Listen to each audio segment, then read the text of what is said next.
Blessings, Hatep and Ma'at. That means I'm offering you truth. Welcome to Navigating Eternity, our ancient astrology live stream series. I'm Aust Neferka, and this is my co-host, Danny Gazi.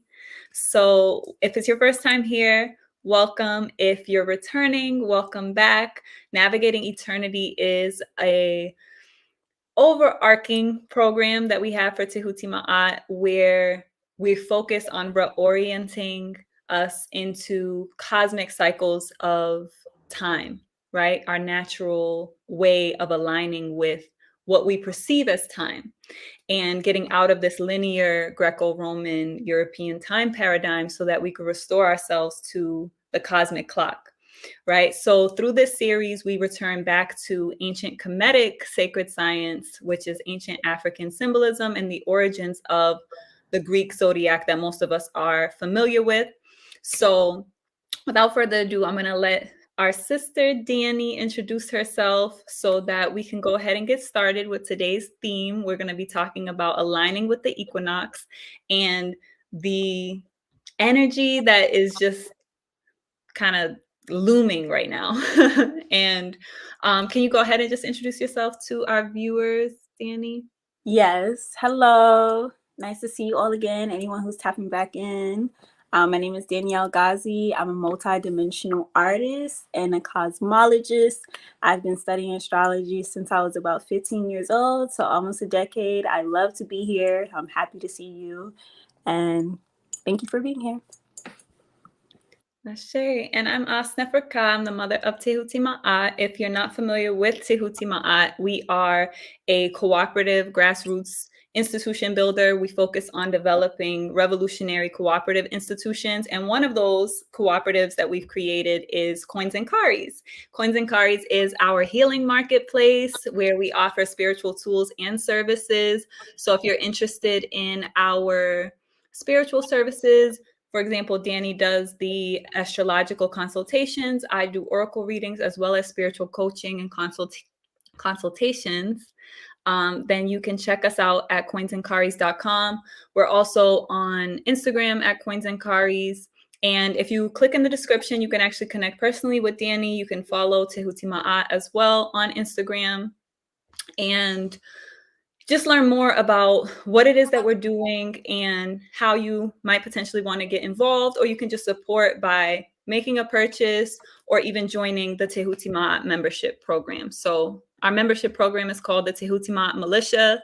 And if you want more information about joining the militia, then you can go to tehutimaat.org/join.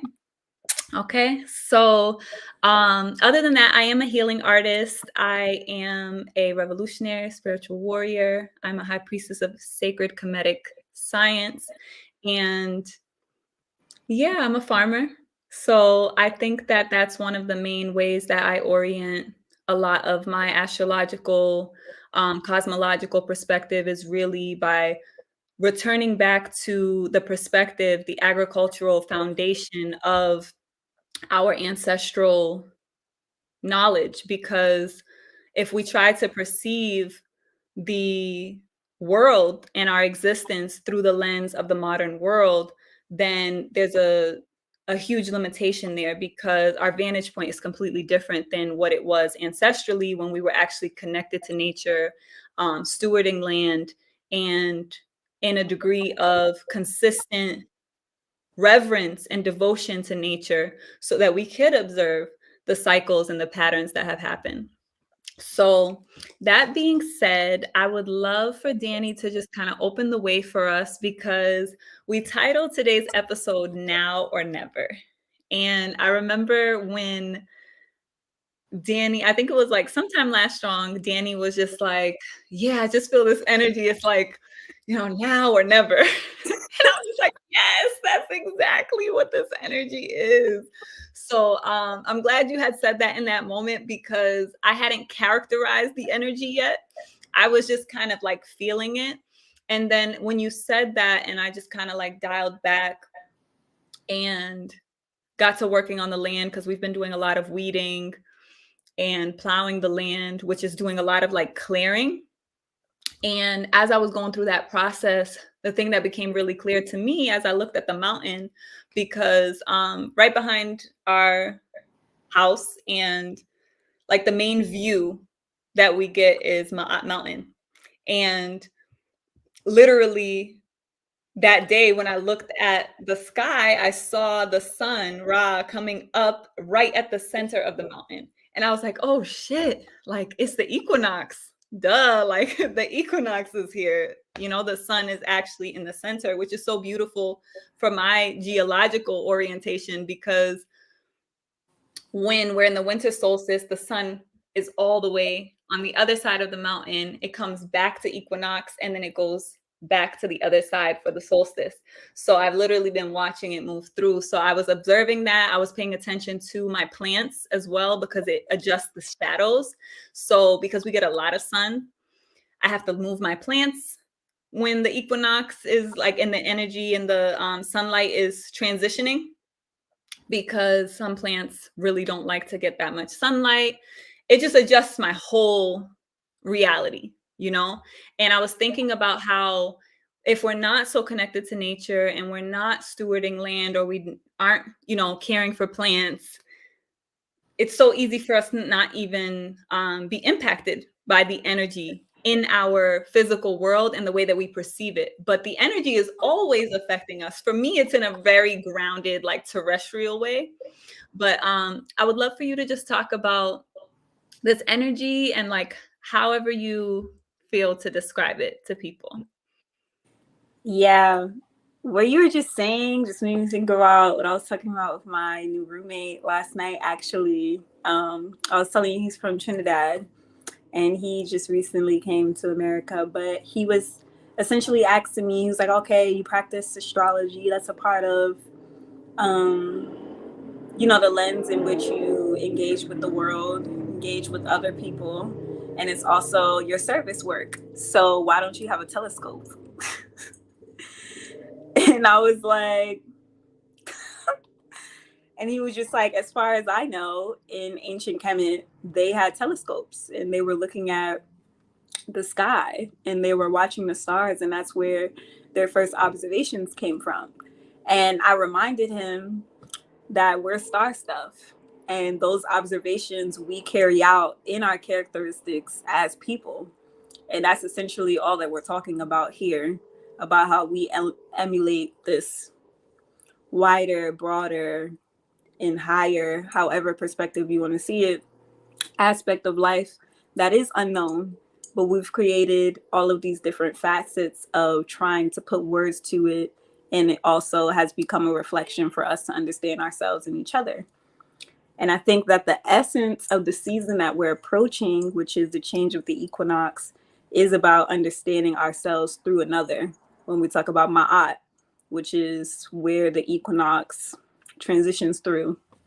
So I think that's a great place to start, just like talking about the energy of Libra and essentially what are we weighing, what is being weighed on the scales, because that's the symbol of the energy. And essentially what's being weighed on the scales is you. And it's not necessarily versus, but you and your complement, which is your reflection at any given moment.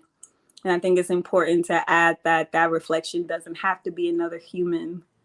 We're always engaging in exchange at all moments, even if it's with a different part of yourself. So I think that the equinox invites us to start to prepare to see how we are connected to the whole. It's like the spring and the summer seasons bring us clarity about our self-identification and what exactly wants to come forth through that, and how to clarify and clear out the debris of outside influence when it comes to that expression being pure. And then once we reach that seventh house, or that Libra, that Ma'at energy, we now have something to look at outside of ourselves. Or not outside of ourselves, because again, we can relate to a different part of ourselves. But Mhm. we have something to look at as a reflection in order to do that work. Yeah. So I'm glad you said all of that. I'm going to pull us back a little bit because I always want to make sure that everybody who's with us is not only following along, but like tagging along, right? Right. Coming, you with us? Because sometimes like we already got our bags packed and then we on the road. And people are like, wait, what the fuck is the equinox? So I'm just gonna slow us down a little bit to make sure that, because even though some people may know, okay, I get what the equinox is, we're going into the autumn or the season is changing, if that, which is fine if you don't even know that, like it's okay. We're all connecting back into nature, and we've been so disoriented from nature collectively that I don't want anyone to feel any shame or judgment around wherever they are within the realm of knowledge, right? Of the information. Because that's why we're here. We're here to share and disseminate this information. And I think that that's a really important aspect about what Danny and I are doing, but particularly through Tehuti Ma'at, one of our most important elements of Tehuti Ma'at is education, right? We focus on developing institutions in the areas of healing, art, and education. So everything that we create has that trifecta. And with a lot of not just spiritual things, but specifically astrological information, it can be kind of like mystic, and sometimes people intentionally almost create that. So there's like this, oh, you know, or you don't know. And that's not the point for us. It's really about taking us back to the roots of astrology, which is the point is to connecting to it and recognizing that you are the stars, you are the energy. It's nothing outside of you, as Danny said, it's all inside. So once we start with that, it's like we have to actually connect to it. Knowing is one thing, but actually connecting and really getting it is a different thing. And I noticed that even in my own journey, like especially with the lunar cycles. Like I remember when I started to get the rhythm and the pulse, and I'm like, okay, there's new moons, there's full moons. Okay, it waxes, it wanes. Like I'm getting the rhythm, but I wasn't fully connecting with the beat, of like, okay, I get it. I was looking at it as something outside of me. I didn't see the energetic dynamic and I wasn't fully connecting to it. And that's why, like, I really am adamant about making sure that people get it. So here we are on planet Earth, which ancestrally we would call Geb. There's a huge spider right there. Hi. There's a spider next to me too. Right now? Wow. Yes. Okay, Neith, the grandmother spirit. And that's a fast mover right there. Because we have mad different types of spiders here. So I always pay attention to what type of spiders they are. Like I've never seen that one. We have some spiders that I see all the time that are super flat. When they start crawling on the wall, like you can see their body lift off. But when they're just laying there, they're like super flat. It's real interesting. So we have a lot of those. We have the ones that I see a lot outside, which are like really big, like Spider-Man looking, like, classic spider with like stripes and things on them. They look venomous. And then we have these like jumping spiders. So yeah, that was a new one and it's really fast. So anyway, I connect that. So everything to me is a message, right? So that means Neith is present, which is Sagittarius energy.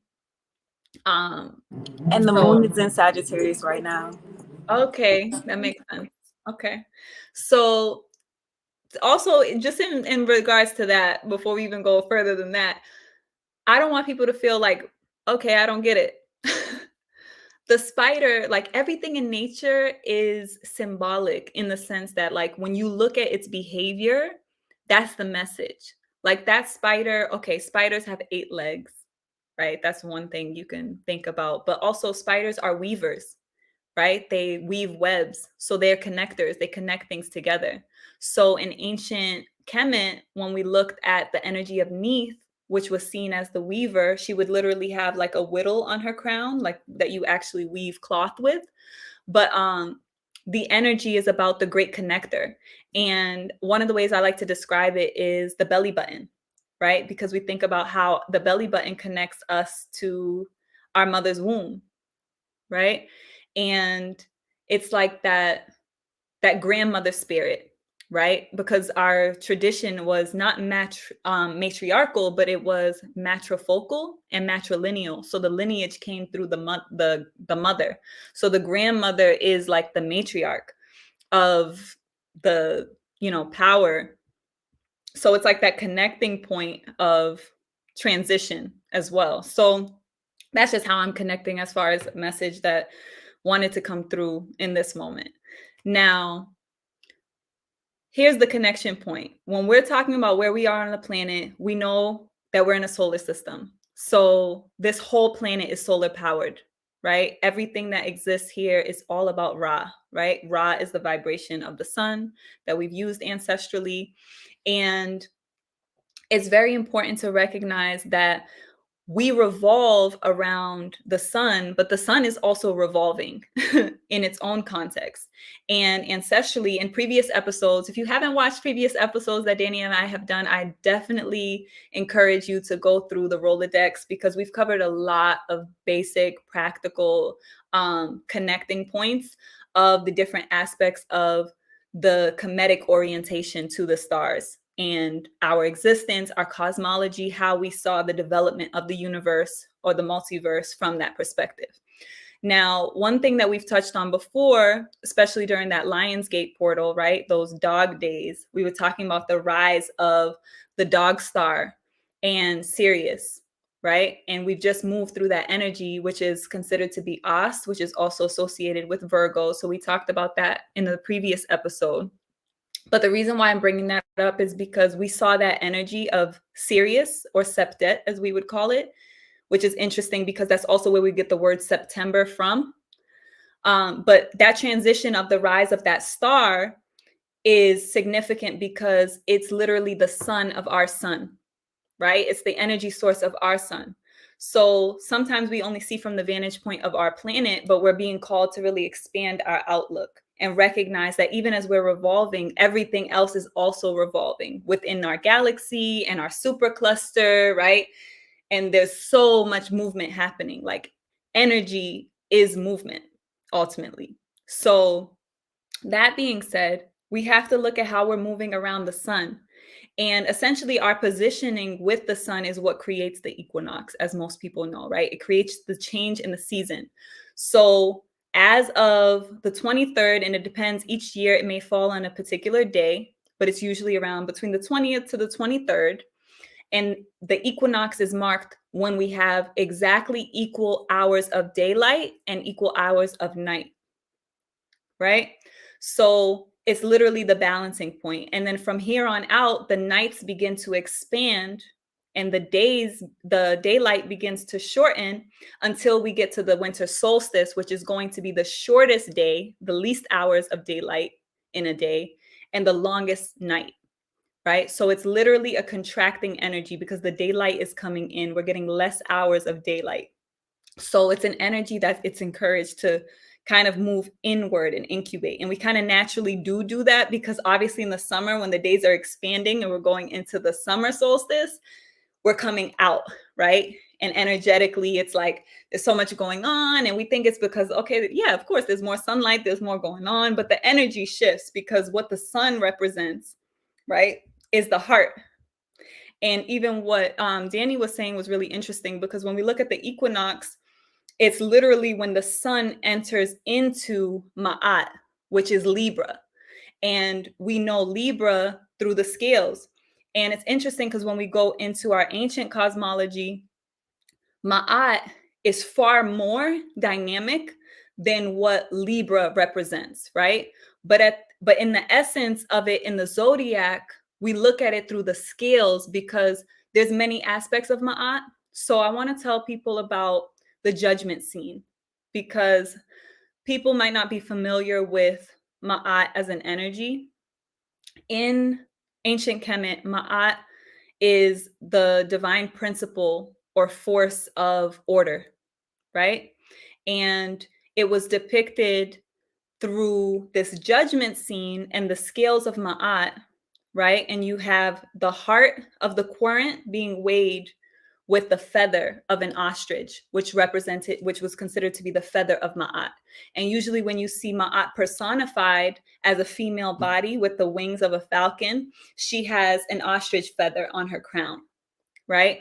So it represents that you want your heart to be as light as a feather, right? Because Ma'at was our moral and ethical code in Kemet. It was literally a system where you do a moral inventory on yourself. So you'll see in all the temple walls, there were those 42 covenants of Ma'at, where ancestrally we would say in the beginning of the day, I will not kill, I will not steal, I will not waste water. And then at the end of the day, you do that moral inventory on yourself and you say, I have not killed, I have not stolen, I have not wasted water. But if you get to the point where you have done something, then you have to be accountable to that. And that's where it brings in Tehuti, because Tehuti is the complement of Ma'at. Every single natural force and principle ancestrally always had a counterpart. It always had a complementary energy. So you had one receptive energy, which was the feminine energy, and one active energy, which was the masculine energy. So they were always a couple. So Tehuti and Ma'at are a couple. And Tehuti is represented as the ibis bird or sometimes as a baboon. And he is the scribe. So in the judgment scene, Tehuti is writing out the judgment of what happened on the scales, right? Is the heart heavy or is the heart lighter than the feather? And Tehuti is keeping record. And Tehuti represents the knowledge and information and wisdom of everything that was and anything that will ever be, right? So it's like you have to be accountable because it's written in the records, right, of Tehuti. And remember, this is symbolic. So even though they express this in the Greek and the Roman interpretations as being gods and goddesses, it's important for us to go beyond that and just recognize these are forces and principles, energy that exists in the universe, right? So when we talk about the first half of the zodiac wheel that Danny was just speaking about, when we get to the 7th house, there's 12 houses. So once we cross over the first 6 houses, we enter into the 7th house, we're moving into the more external aspect or half of the pie. So that first half of the pie is kind of like an inhale. And the second half of the pie is the exhale. So it's like everything that we sowed into the ground during that personal journey of the first 6 moons of the season of the astrological year. Once we cross over into the equinox, into Ma'at season, it's like judgment day, right? Energetically, symbolically, right? Judgment day means our hearts are going to be weighed, and everything that we did in the beginning, we're going to start to see and reap the rewards through that external reflection, because it's going to start connecting us to the other side of the energy. So essentially, what is happening right now is we're transitioning seasons, but we're also moving through this grace period. And it's interesting because I think about it through Christianity, especially, where there's like this expression in the book of Revelation, which is really akin to a lot of the prophecies and like taken from a lot of the prophetic texts that are in the sacred texts, right? Our ancient literature that they took and put elements of into the Bible. So in Revelation, literally, even in the judgment scene, when they show, because, in Revelation, it's all about judgment day, the end times, right? When the judgment scene takes place. And they have these expressions in the book of Daniel, as well as Revelation, of these like creatures that they describe. And they're like, it's half crocodile and it's half, and it has 10 horns or 12 horns. And a lot of those things, when we look at it, it's based on the 12 signs of the zodiac, right? Jesus had 12 disciples. All of these things are symbolic, and it's directly connected to the astrology.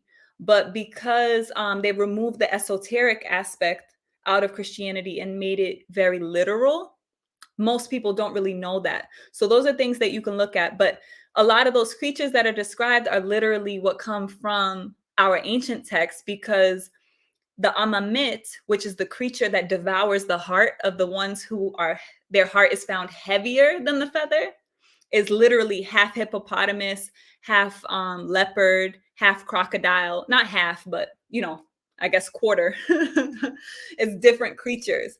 And it's seen to be like this beast that devours the heart, right? So a lot of those things are expressed in Christianity. But one of the things that I think is interesting in Revelation, it talks about the door of grace closing. So there's this grace period that you get in the transition of seasons where it's like you have this moment to seruj ma'at, which means to restore ma'at. So you do your own moral inventory and you have this window of grace that Neter, the divine nature, allows for you to literally in your spirit, you'll start to sense and feel things that are making your heart feel heavy. Because remember, we just moved through, it's a progression of energy. So we moved through Sekhmet season. Leo season was all about the heart. That energy passed the baton onto the next energy. And then we go into Aust energy. And we were talking about looking at all the details, and we started to see things that we may not have seen before. And now we're going into Ma'at, where it's like, are you in integrity? So you have the opportunity to fix those things, right? To heal certain dynamics, to be honest about certain things, because Ma'at is about truth, right? So it also has a lot to do with the energy of partnerships and connections. So I was hoping maybe you could speak on that, Danny, because the South Node is also in Ma'at, and that's very significant right now because every equinox feels different, right? It depends on everything else that's going on. And as we always said, it depends on your star print, right? Which is your birth chart, which we have been talking about how it depends on your particular energetic signature, how these energies are going to strike you and what aspect of it are going to be emphasized for you in particular. So that's the knowledge of self that you can have to be able to do that internal work to recognize and be prepared for however the energy comes about in your own life. So you want to talk about that a little bit, Danny? Yeah, the first thing I wanted to say, I was thinking when you were talking, when you said ma'at literally means truth, is that in medical astrology, Libra rules the skin. And you know how your skin will literally show you what's happening internally, like the condition of your skin is going to reveal to you what's happening with your hormones, which are regulated often by your emotions, or your hormones are produced based off of your emotional state. So I was thinking about how that's a symbol within our bodies for what happens within connection, how what's happening inside of the relationship creates the way that you show up for the outside and your ability to do so together. And just the accountability aspect of what goes in is what comes out. I think that's the lesson in Libra is like that each one teach one, as far as like I'm presenting this to you and this is having an impact on you, and you're presenting this to me and this is having an impact on me. That symbiosis or that symbiotic relationship between the two. And how we're doing that with ourselves and how our skin is literally the result of what's happening. So thinking of the South Node, I've been observing since the South Node went into Libra, there's already been so many like public divorces and breakups. Just a lot in the collective, like a lot of celebrities, Yeah. a lot of people deciding to separate. And I think Can that you that's briefly reiterate for people who may not have watched our previous episode? But if you didn't, you definitely got to watch the episode on the lunar nodes right. because that was really great and we went into detail. But just for anyone who's watching who hasn't watched that, just give them a brief input on what the lunar nodes are so they know like what you're talking about. It's essentially the transition of the collective themes that we're all encapsulated within. So we're just transitioning from the North Node being into Taurus. It moves backwards. So the North Node is now in Aries. The South Node was in Scorpio, so it's now in Libra. Yeah. So there's been a lot of breakups, and I feel like that's an aspect of Ma'at that people don't necessarily talk about, how Ma'at does split things in two. It makes it very clear this and that. And the whole point of Ma'at is so that the and is addressed, you know, like the and, or that the or gets turned into an and. Instead of it being this or that, it's this and that. And that's what you learn from Ma'at, so that when you reach Scorpio or when you reach Serket, you now know how to deepen that understanding and actually birth something that creates the resonance of the two. So that's where the merging comes from. So the air is the distinction, because we know that Libra Ma'at is an air energy. It's the distinction. It's the ability to observe what is actually happening in the relational dynamic, as we were talking about in the previous episode with its influence with Venus. Venus is all about connection and exchange and value. So I feel like the South Node in Libra is showing us how, because Libra is also image.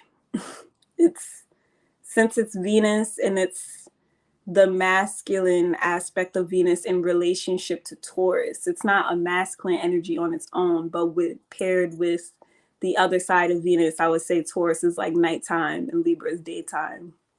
So it's the way the relationship looks, right? Which can go back to the skin.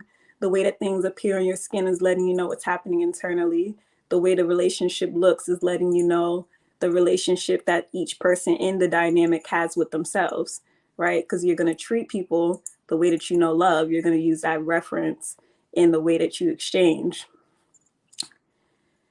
So I feel like a lot of people are recognizing with this Aries opposition, the North Node in Aries, that there are certain aspects of their needs that they don't present to another for the sake of the way the relationship looks and the preservation of the image of the connection, rather than what's actually happening internally within it. And I think that that's a lesson that a lot of us are moving through, because especially with all of this Aquarius energy presenting itself in our collective with the transits, what we're connected to, period, because Aquarius is about networks and the entire impulse of electrical circuits. So just the sharing of energy and how that brings people together, how we magnetize towards each other to create collectives and groups. People are having to distinguish what it is that they're looking for when it comes to what's being exchanged, which is why I think the cosmic energy is asking us to hone in on Venus. Because it's like, yeah, what do you value? How does your heart beat? Who taught you how to love? What does love look like to you? What does it feel like to you? Do you know the difference? Things like that are all of the questions that Libra brings up. And its opposition to Aries is like, at the end of the day, it is about yourself. As much as Libra wants that reflection so that it can be more clear, that mirror, right? Because the glyph of Venus is the mirror, like we were talking about in the previous episode. As much as Venus or Libra wants that, at the end of the day, the reflection is for you to have a clear vision of yourself. So you're learning through another what it is that you personally desire. And that's that Mars opposition with Aries. So, and I also, so what you were saying about the first half of the zodiac, I'm thinking about it in terms of weather. So each season is split up between 3 signs, right? So you'll have spring, Aries, Taurus, Gemini. You'll have summer, Cancer, Leo, Virgo. And we're not entering the equinox, so we're going to have fall or autumn. And that's going to be Libra, Scorpio, and Sagittarius. And these 3 energies have a lot to do with connection Libra, Scorpio, and Sagittarius, because it's the progression of extending outside of yourself, right? So in Libra, you're just beginning. By the time you get to Sagittarius, you want to explore the world. And I think that that's significant. I would love to hear your thoughts about that. But yeah, like just like the essence of the authenticity, the integrity that you were talking about, how Libra, the frequency of Ma'at brings forth what needs to be integral when it comes to how you connect to another person, because that's going to be shown through the visual that's created of you two in connection. Yeah, because it's welcoming the harvest season. So it's like you have to reap what you sow. That it's the karmic aspect of Ma'at. Like every season, like what goes around comes back around. Like literally the zodiac wheel is that. It's like it's always gonna come back around. But you said a lot of really great things that I want to comment on. Before I do that though, I want to shout out everybody who's here with us live. Thank you for being here. If you're not here live and you're catching the replay or the raw play, as we like to say, you can still comment. But for those who are here with us live, I just want to give some shout outs to Multi-Generational Mulatto. Oh, shout out to Multi-Generational Mulatto because you were here with us yesterday. I don't know if this is a brother or a sister, but we had talked about this yesterday with the live stream with Mama Regina because we were like, I've never identified myself as mulatto. But shout outs to you. Thank you for being here. Chelsea, welcome. You know Chelsea? Yes. Hi, Chelsea. Thank you for being here. Shout out to our sister, Ma'at Speaks in the house. Welcome, sis. Glad to have you. Y'all can check out Ma'at Speaks channel as well. I just did a live stream with her on the new moon. So that was beautiful. If you haven't checked that out, then please do. Shout out to Icy. Hey, Tehuti Ma'at Militia in the house. Welcome, sis. And Mercurial Lore, welcome. Always great to have you. He's real consistent. So, and then anthropomorphic beings. So that's a really interesting thing about Kemetic science. Like when we see the personification, right, the human characteristics being placed on these energies, it's because it's important for us to recognize that the point is for us to embody the divinity, right? Embody these divine forces and principles. And not see them as something external outside of us. So I think that that's a very, very fundamental and important thing because they're not deities. They're not external to us. It's energy that's present in the field. And the more that we purified, which we talked about in our previous episode about this Aust energy, right? Virgo energy, which transitions us into Ma'at, is literally going to pass the baton to Ma'at, was all about purification. So as we purify and clear, that allows us to lighten up, right? So when you get to judge, it's like supporting you getting to the judgment scene. It's like, all right, here you go. So it's like, did you do that internal work? Did you do that healing work? Because it was like that final wave of that first half of the pie that was very internal. It was that inhale. So it's like, all right, let's purify, let's cleanse in order to move forward into the balancing, right, of the skills. So also Chelsea said, what's goody, boo?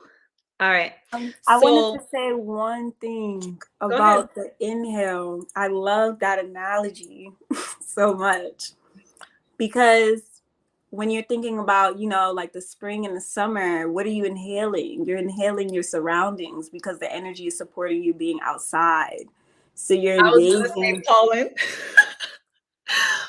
Everybody with them pollen allergies. That too. And allergies will have you fucked up. I'm good.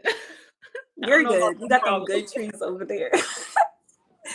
But yes, you're inhaling your surroundings. You're inhaling everything that you're engaging with. And then once you reach Ma'at, the weather is now asking you to exhale what you've engaged with so that you can return to a clear understanding of how you would like to engage moving forward. So just like you were saying, like that progression, like it's like a come out, take inventory of the world and how you would like to see yourself in it and who you are, and all of these observations based off of the results of all these different connections you're making, all these intentions that you have. And then the weather starts to decrease and you're spending more time inside, seeing whether all of that was really hitting for anything. Like, is it really truth? Is it my truth? By the time you get to Pisces, you feel so connected to everything but from inside. It's not like Aries where you're feeling connected to everything based off of all of this that you're pouring out. Like all of this is who I am. It's more of like Yeah. I can filter who I am based off of knowing that I am all. Yeah, and then that's why it's so important to recognize all of the other things happening that characterize the energy. Because when you look at the chart of the heavens during the equinox, you have all these other energy spheres in different positions. We have a couple of energy spheres, planets, right, in retrograde. So we have all of that is influencing how the energy is felt. So all of that's really important because like it's painting the picture of what is going on. So it is important to recognize like the different things that are happening. Like for example, when we went through that Heteru retrograde in Sekhmet, which was Venus retrograde in Leo, we were dealing with a lot. And like now that we're moving forward, we're still covering that same ground, that same territory. So it appeared to be moving backwards, but when it goes back forward, remember it has to cover that same ground that it just passed retrograde. So it was like kind of reflecting on that. It was like, oh, did you see that though? And then it's like now you're going back forward. You're like, yeah, now I see that. I see that real clear. So you start to see where you have misplaced loyalty, because remember that Ma'at wants to balance things out, because Ma'at isn't the balancing act, right? Of going here and there and like you're just unstable. Ma'at is the equilibrium. It wants the stability of both, and as Danny said. So I wanted to touch on when you said that because it immediately made me think about the complement of Tehuti. Because remember, Tehuti is Gemini energy, and Gemini is the twins. That's why a beautiful balancing energy to Gemini energy is Libra. Because literally, remember, you have the two hemispheres, you have the two twins, and then you have the two sides of the scale. So literally, Libra energy balances and creates equanimity for the Gemini energy, the Tehuti energy. So it's like that's why they're complementary. Not necessarily in the scope of the zodiac wheel, right? Because obviously you have the complement to Ma'at being Amun, Aries energy, and the complement to Gemini being Sagittarius energy. So Tehuti's complement is Neith energy. We just talked about that with the spider, right? So, and you mentioned something earlier and you were like, I wanted to get your take on it. I remember you brought up the Sag energy. So I'll ask you to reiterate that. But first, I want to finish commenting on the other things you said. So it's interesting to me though, because I do see Libra as such a major balancing energy. Like for me, that was a huge part of my initiation into who I am today, is because I was able to have a partnership with a Libra that really provided that type of stability for me emotionally and intellectually. So it stabilized my energy just by virtue of experiencing it, you know? So I do think that those things are important because obviously we're called Tehuti Ma'at. So we're talking about balancing Tehuti, the mind, with Ma'at, the heart. So it's that synthesis of the energy because Ma'at is the whole thing. Because remember what we say, the truth, the whole truth, and nothing but the truth. If it's a piece of the truth, it's not the truth.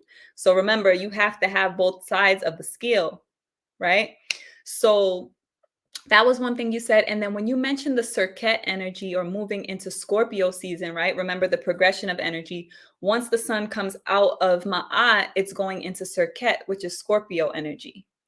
And it's interesting that what you said about the partnerships and like even the divorces and everything with the South Node kind of like eliminating and kind of leaving behind lower energies. So those misplaced loyalties become very clear. And then that shedding process has to happen, right?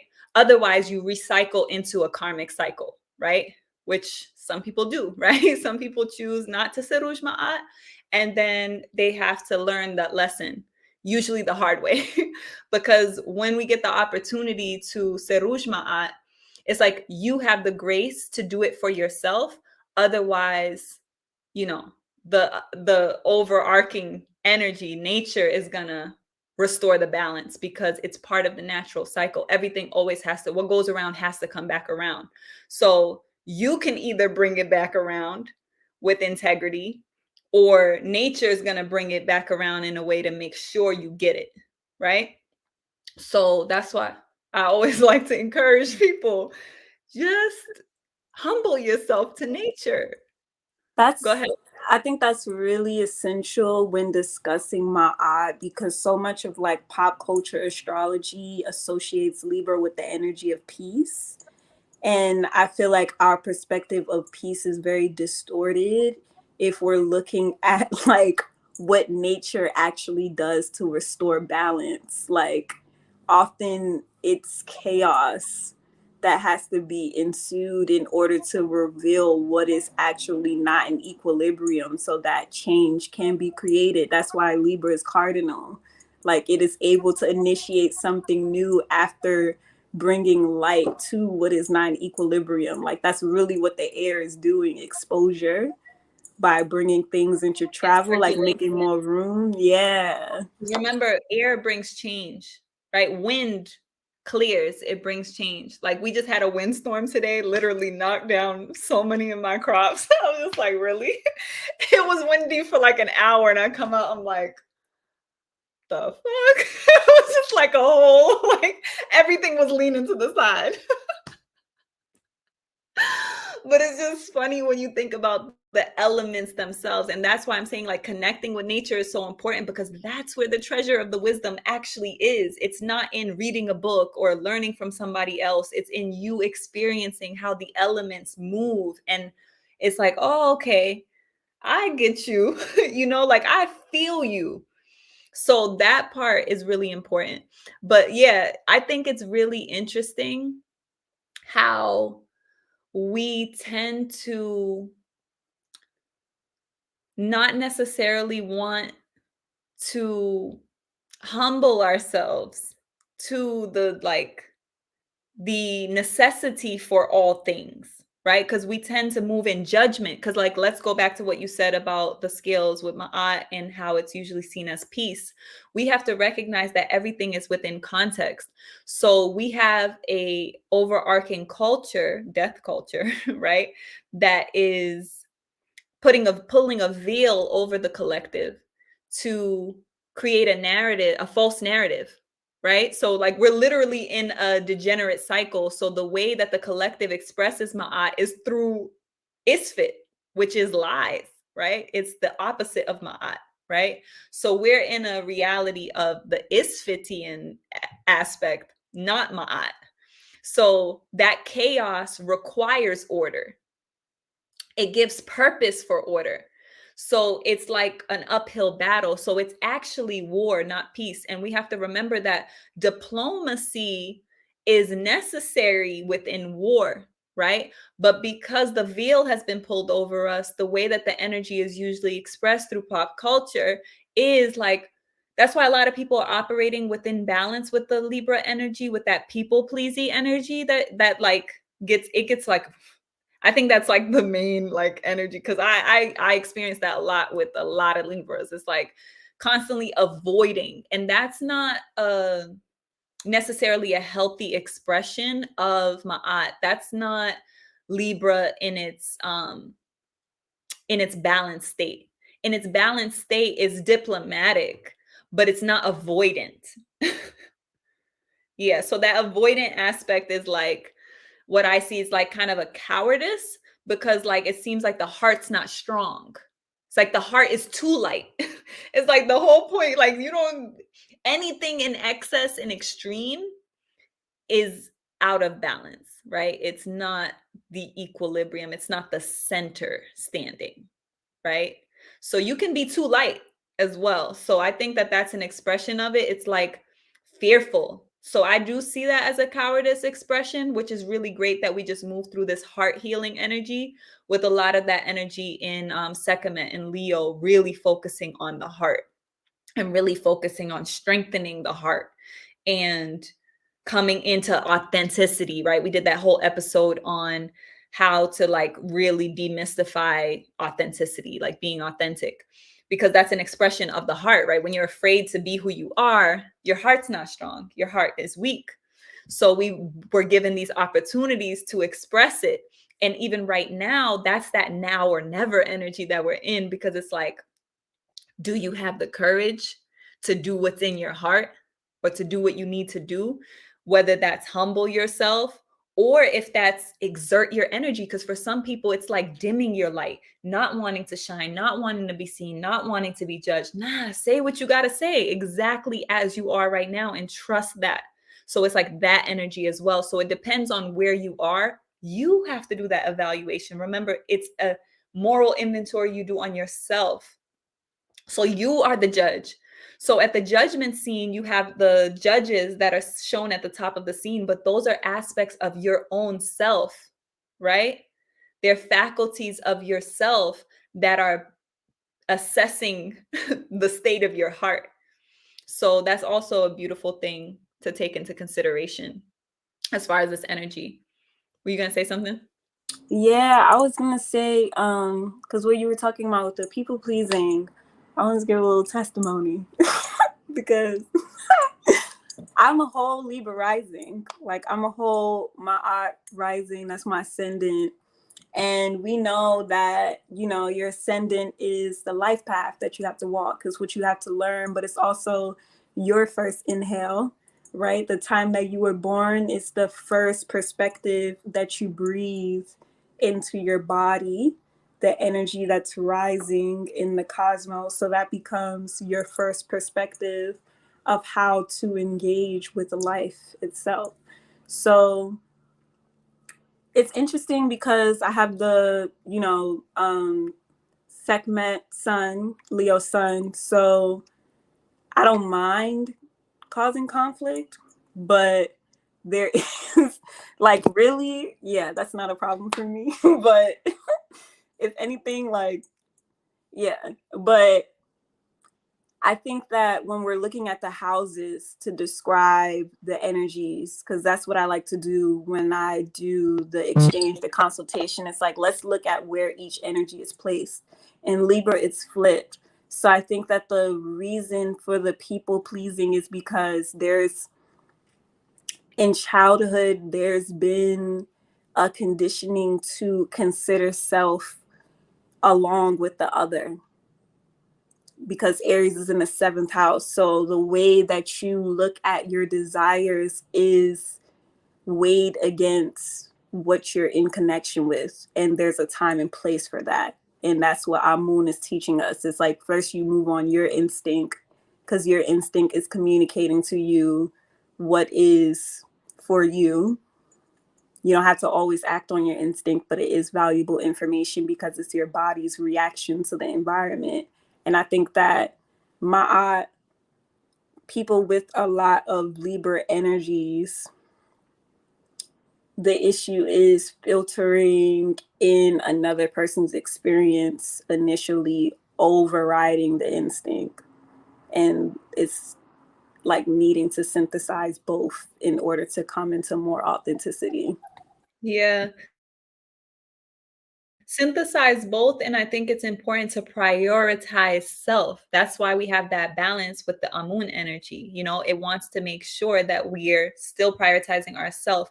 And we're in a state, particularly those of us of African descent, where we've had to learn through the grotesque expression of self-survival of the European onslaught of not only enslavement, but literally like the cultural stripping, right, of our language, of like all these fundamental things, right, where it's like we've had to learn through that loss, right, through the force that was imposed, and remove those elements, right? That disconnect, that separation.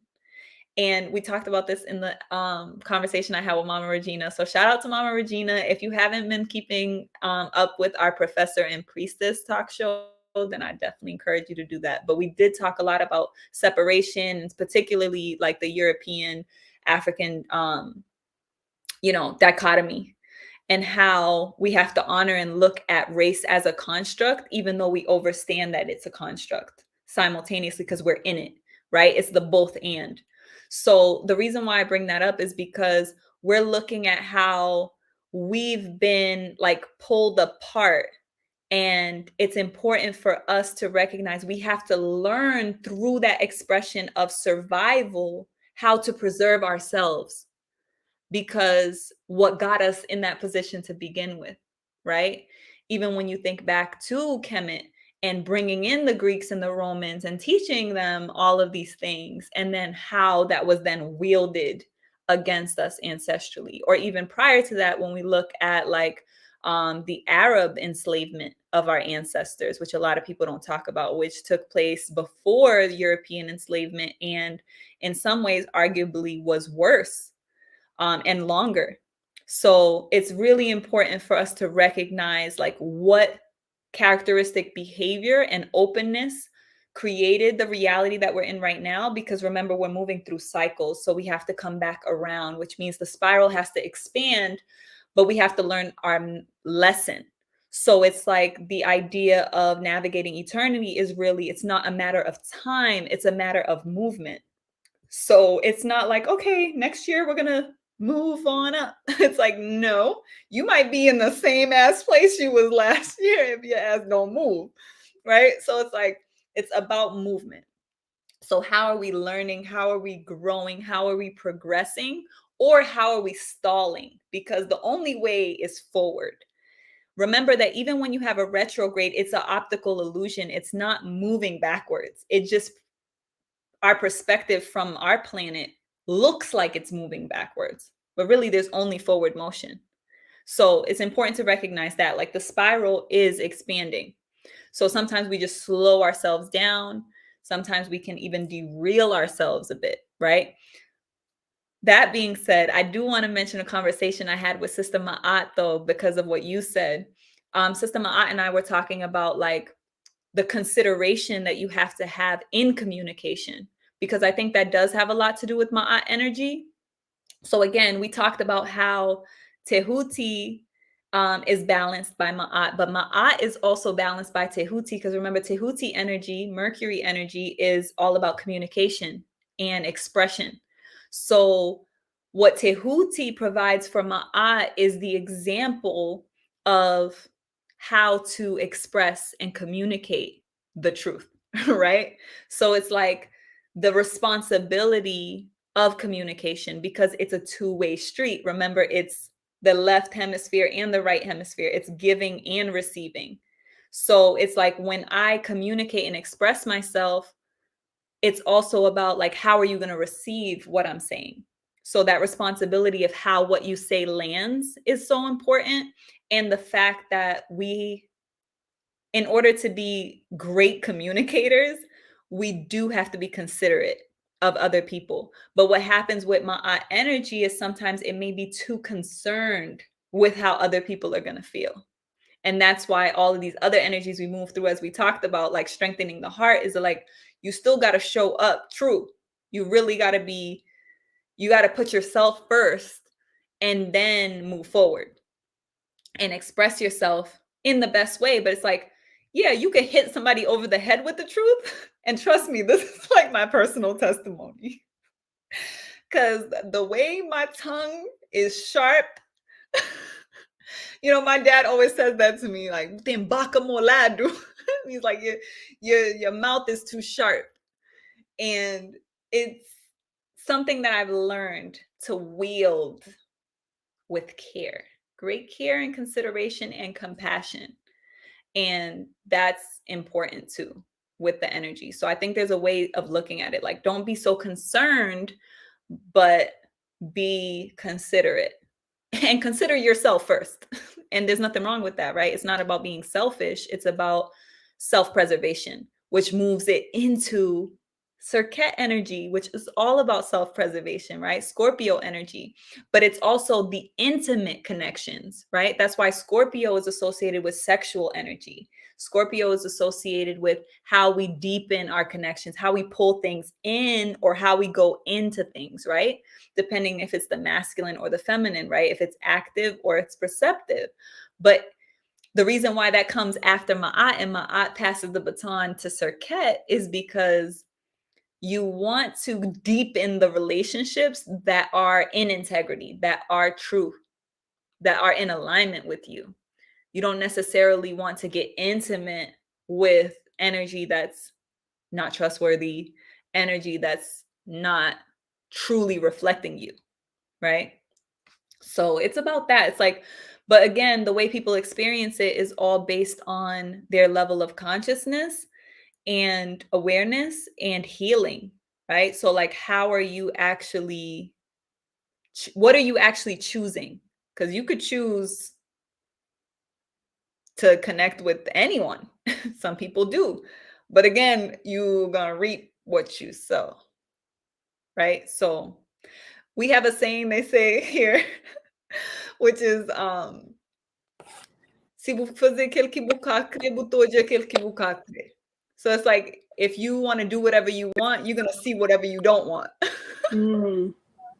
So, yeah. I was gonna say that I feel like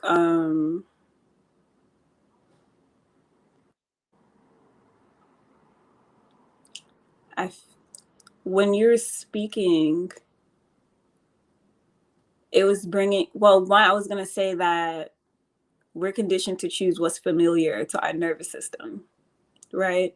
So let's say you had, like, it's divine is what I'm saying. Like, let's say, like, for me, I'm just giving my personal example. I'm a Libra rising, right? I have to learn to navigate things with more harmony, more balance. I have to learn how to be forth bringing with restoring balance and be comfortable with that and accept that as my perception of life. How is nature going to do that for me? I've experienced attracting a lot of people with Amun, Aries energy to challenge my ability to do that. So, what's familiar to my nervous system is the energy of Amun. So, it's been like a test trial, like a fucking game system. Like, I'm figuring out how to use the tools on the controller in order to harness this energy that I've been meant to embody as my first house, which is where we realize ourselves in the world, is how we identify. And we all experience that. We all attract, I think, the polarity. That's what the seventh house is. And that's what we're talking about with the equinox. We attract that seventh house to us to give us that other side so that we're now ushered into like boot camp to learn the tools that we need to open that toolbox to be able to express that self with clarity. So it's like each time you pull in that seventh house, you get more and more clarity about how it is you're supposed to be clear about who you are. And I think that's the interesting part about the avoidance, because ultimately, when you're avoiding the issue that you have with anything, you're avoiding yourself. And it's like that self-denial that's going to continue to perpetuate the same cycle. What I wanted to say before in the context of like Venus and, you know, the gender thing, we honor that we all have everything within us, masculine, feminine, we're all fluid and all of that, yes. But Venus being the feminine energy, so looking at her as a representation for woman, and Mars being a masculine energy, looking at him as a representation for men, the North Node being in Aries and the South Node being in Libra, a lot of women are noticing their tendencies to act blind in a connection. And I feel like there's something coming forth where we're all having to address our self-denial, like the ways in which we deny ourselves in order to preserve what we think we need to show up as in a partnership.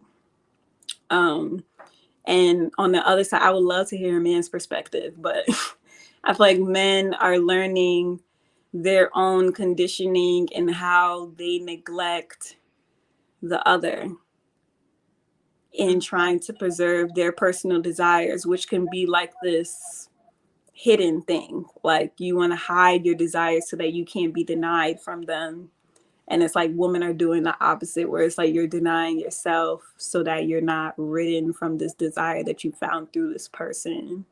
And I think that that's the energies that we're being presented with now, as far as like how Mars and Venus are polarizing themselves. Yeah, it's really interesting. And I think that what you said is really important because I think a lot about how like going back to the equinox. So this is actually a beautiful connection, right?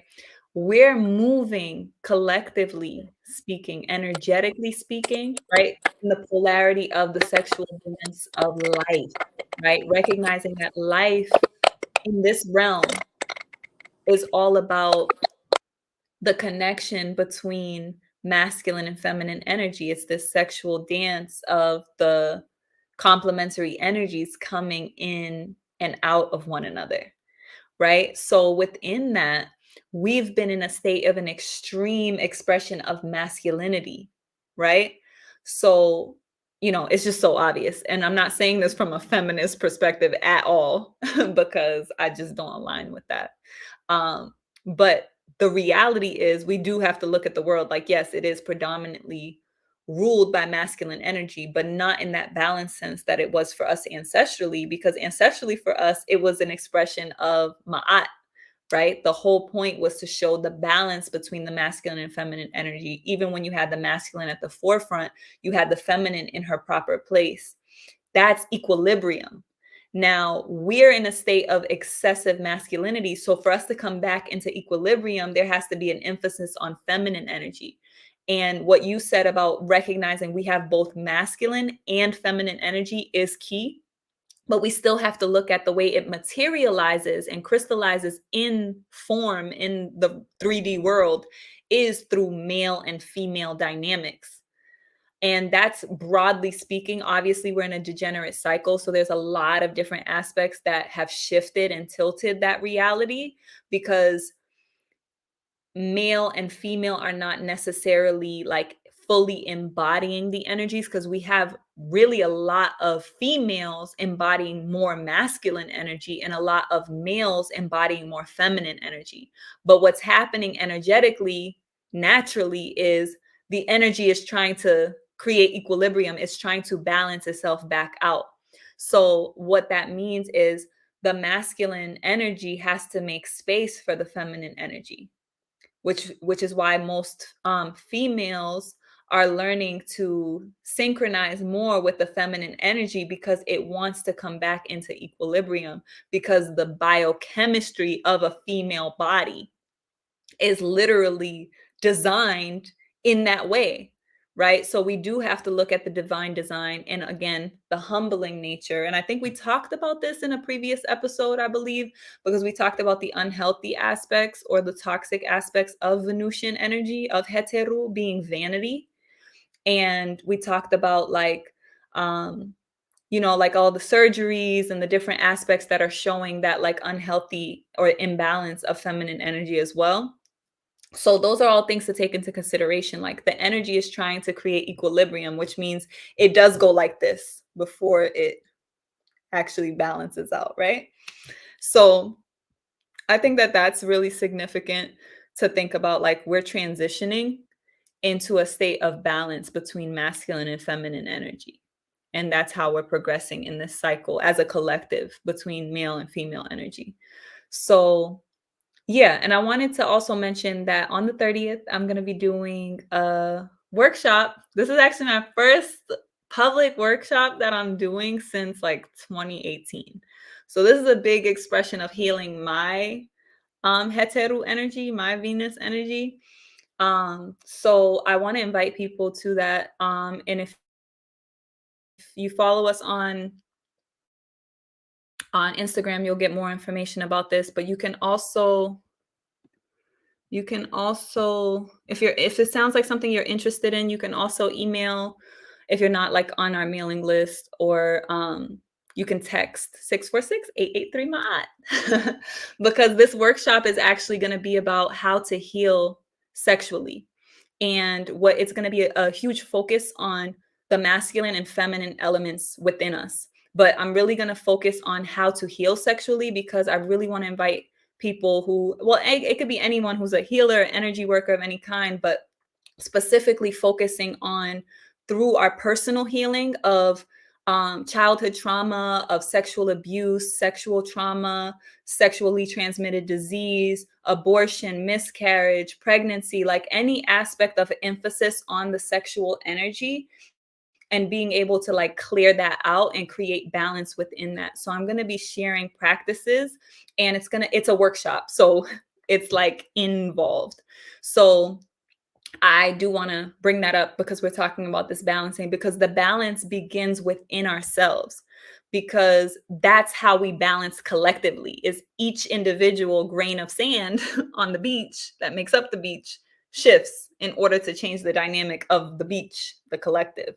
Or I like to look at like the drops of water that make up the ocean, right? So it's like every individual drop has to self-organize and self-balance in order to create that balance in the collective. So one, the intention is to do that individual personal work, but it's also to really radiate that energy into the collective, because we have such a major sexual wound um, that we really have to deal with at that higher level of the psycho spiritual, but also it's holistic. It's a holistic workshop. So there is going to be movement. There's going to be some breath play. There's going to be meditation as well. So these are all practices that you'll be able to like carry into your life. And that's my intention, is through my experience, being able to now bring that out. So like all the years that I've spent like doing that introspection work, like finally feeling ready to like kind of really come back out, because it's very important for us to learn before we can teach, right? So I wanted to just express that.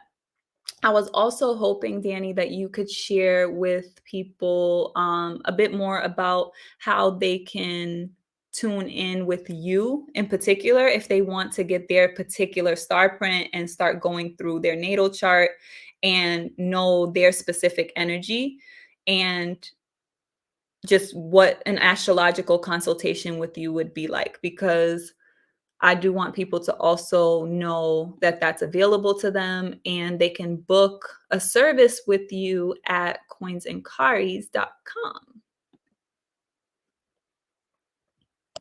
Oh, you're on mute. Yes. So you can book a service with me at coinsandcaris.com. But essentially, what we're doing in our consultation is we're evaluating the essence of who you are and how in touch you are with that. And we're discussing practical rituals and ways of being that can connect you further with your home frequency through the connection with the elements. So fire, water, air, and earth. And yeah, we're utilizing what our earth offers us to bring you closer to the frequency at which you truly resonate with and at, the one that you were born, the snapshot of the constellation at the moment of your birth. We can see all of that in the star print, in the natal chart, and we essentially talk about how we can create a life that reflects that truth. And there's many different layers to that. It looks different for everyone. It is a highly intuitive exchange. So that's why it looks different for everyone. But there also is a model where I look at the elements that are dominant in your chart.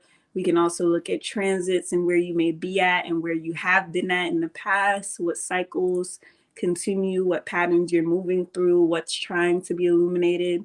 It really all depends. But You'll leave with some ritual practices that will help make you more confident in what it is you'd like to bring forth in this existence. Yeah, and I think for anyone who might be like more advanced with their astrology, like what I love when I consult with Danny is the ability to like because I already know like my general star print, but to like really get your insight on how the current energy that we're moving through is showing up in your life because sometimes it's one thing when you're just like in it. It's kind of like being in a maze, right? You just see in walls, but what happens with someone who has such a clear vision and way of articulating and connecting you with the energy is it kind of like lifts you out of that maze and you get to see like a bird's eye view and it feels less personal, which allows you to Mm. navigate it with more distance. And that's always helpful as well because it becomes a less emotionful experience where like you can still sense it and connect to your emotions obviously because it depends on your energy. If you have a lot of water and earth, like of course you're going to connect with it in a particular way. But I think that's also a beautiful thing that you offer. So I wanted to also express that. If anyone's interested in booking services with me, I'm about to start taking some some coaching clients. But if that's something you're interested in, then you can book a spiritual consultation. But primarily, I really like to focus on people who are really serious about doing their holistic healing work, specifically spiritual and emotional healing around trauma. I would say my specialty is childhood trauma, and really going into the depths of really processing and going through the alchemy of finding the gold within traumatic experiences. Now, the other thing that I offer oracle readings. My oracle readings are using an ancient alchemical oracle system. So it's a card system that's based on ancient Kemetic symbolism. So we're dealing with African symbolism. And I don't do like typical tarot readings. I do have a deck, the mother piece that I use for that's more traditional tarot, but it's based on a more matrifocal perspective. So it doesn't have a lot of those patriarchal elements that the modern interpretation of the tarot cards does have. But it's important to recognize that that's literally an expression of astrology and what the stars are. Like each card is actually aligned with that. So it's really a beautiful expression of Tehuti. So I wanted to express that, and also that the whole point is to really connect you with yourself. It's an intuitive process. I really focus on exercising your own intuition, but really making sure that you're getting that inner guidance, right? From your inner wisdom, from your higher self, from your ancestors and your guides, right? So I'm just guiding and offering myself as an oracle in that capacity. So it's not like, you know, I don't know, just what people normally do with tarot readings. So it's very important to just like transmit a message directly from your higher self and just giving you that perspective on your life. Very similar to how the star print can give you that same guidance. Because the most important thing is that you go inside. That's what we're doing is like bringing you inside yourself and giving you the tools and equipping you with what you need to feel confident in yourself, right? So that being said, I also want to say if anyone has any burning questions or comments that they want to have, if you're here with us live, please go ahead and put them in the chat before we close out so we can make sure that we answer those questions.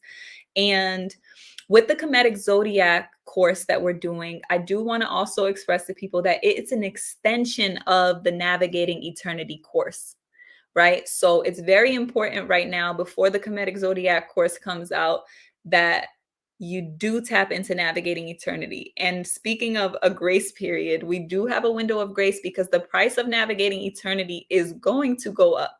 So yesterday's price is not today's price.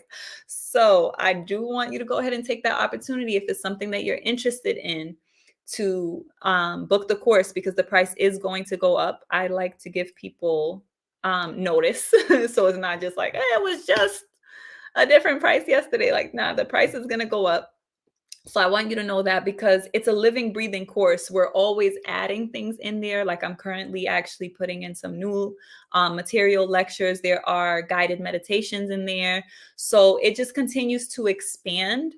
And again, that's also part of, we're not just raising the price on some capitalist shit just to, oh, we just add in price is going up. Like the value is actually going up as well.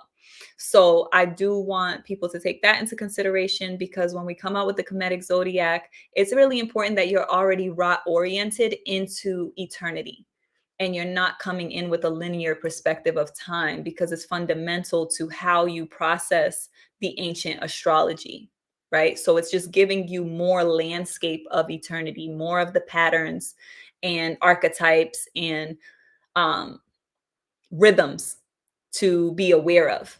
So you want to start with that fundamental layer first and foremost, which is knowing the rhythm of the lunar cycles and how they relate to how we move energetically, because the moon is really the most significant aspect and expression of the zodiac, because it's going through it so fast. It's going through it consistently, and it's a microcosm of the precession of the equinoxes, which is our 26,000 year calendar that we had ancestrally. So we're talking about going from the Greek zodiac to a very expansive system when we're talking about the Kemetic origins of astrology. So that being said, I wanted to give people that context. And Danny, is there anything else that you want to express or say before we close today's session? Yeah. I want to say that it's now or never. And meaning that you now have the wisdom of the framework in which you need to operate in to create the life that is true to you. So the now or never portion is you implement it now, or you return on the wheel. And you can do navigating eternity to help you with implementing that new perspective needed for you to walk this new path. That's specifically what it's helped me with, like reorienting my mind so that I can accept what's meant for me and not what I've been used to, which is a difficult task. It can be easier for some people, but you need support in that. And that's what the course has offered me. And even if you don't get the course, it's just like, remember that you walking your authentic path is essential to the well-being of the entire collective, because we do all have assignments, and those are very clear. And we're just removing the debris that takes us away from that clarity. Yeah, I appreciate you saying that, because you made me think about, like, okay, some people may not get how navigating eternity is practical and how you would implement it into your life. So I remembered that on the link tree for Tehuti Ma'at, which I put on the banner right now, but also if you are following us on Instagram, then you can click the link tree in the bio, and there's a section that literally says Navigating Eternity. If you click on that, when you register in and put in your information, you'll get to see the spring webinar that we did, which really does go into depth. Even with just that alone, you'll be able to like orient yourself. So it has a lot of really powerful information in there if you want to get a sense of what it actually is. And even if it's an investment that you don't feel called to make, you can use that information there and orient yourself pretty thoroughly with just that information. But if you're ready to go like in depth and you want to go step by step to each different aspect and dose of medicine and each element, then you'll get, you can get that in the course, and you get the guided meditations, as I said, and everything else that comes along with it. So I just wanted to offer that as another opportunity for people to tune into the energy. I also want to shout out our brother Omawale in the house. So shout out to the Tootie Militia. And again, to those who are here with us who are not members of Tehutimat Militia, you can join the militia at tehutimat.org/join. It is going to give you access at the Kingdom rank if you just want to be a supporter fundamentally, or you're on your healing journey, you want that, inner guidance and you want community, you get access to the ARC, which is our collaboration with the African War College. It's the Amos Wilson Collective. So the ARC stands for the African Rehabilitation Center. So this is our private server where we have our different chat channels. We also have a lot of our exclusive members only gatherings on there. Every month we have a Intuit Healing Cipher for people who are members only. So that's a healing cipher that we do. And it's literally the first Saturday closest to, or the Saturday closest to every new moon. So we do that every moon cycle. We also have our warrior workout and we have our community connect every month as well. So those are things you have access to at that level. If you go into the Empire rank, you get access to our archives, exclusive content, workshops, classes are free for you. So again, I mentioned the class that I'm going to be doing on the 30th, how to heal sexually. That class is going to be free for those who are members at the Empire rank, for example. So it is a public offering though, so you can just get a ticket for that as well if it's something you're interested in. And the Galaxy rank are people who want to be initiated, you want to be a collaborator, you want to be a contributor to our cooperatives. For example, how Danny is offering her services on Coins and Cards. She's here, she's a part of it, right? Like that's a Galaxy member perk. But this is really for anyone who's a leader, who's creating their own, work. It allows you to develop that work with collective accountability. So creating cooperative structures, organizational structures. It also allows you as a business person, entrepreneur, an organization to have these elements infused into your work and to be part of our galaxy, part of our solar system. So in that case, you get to actually go through our accountability community, which is the JED. The JED is the accountability community aspect of navigating eternity. So when you go through the course, you'll actually learn that having an accountability community is it's a critical part of the medicine. So again, it's a psycho-spiritual medicine, right? So it's literally like orienting your mind. It's mental medicine to shift the way you perceive your entire existence and how you're moving through life. So that being said, I think we're pretty much complete. And yeah, give thanks to everyone who's here and who watched us. And if you just catch the raw play, thank you. Please take a moment right now, if you can, just like the video. If you're here and like I imagine you like the video, just like the video, because we're already being shadow banned, as the person pointed out yesterday, because a lot of people don't get notified who are subscribers. So just go ahead and subscribe. And if you do subscribe, hit that notification bell so you actually get notified when we're going live. And other than that, Danny and I will be back here, not next Wednesday, but the following Wednesday. Remember, we come every other Wednesday, 6 p.m. Eastern time. And I'm also here every Tuesday at 6 p.m. Eastern time with Dr. Regina. And that is for the Professor and Priestess live talk show. So thank you again, everyone, for being here. Travel light. Have a beautiful night. Happy Equinox. Thank you, Danny. Wow. Where are you? Where are you? Wow.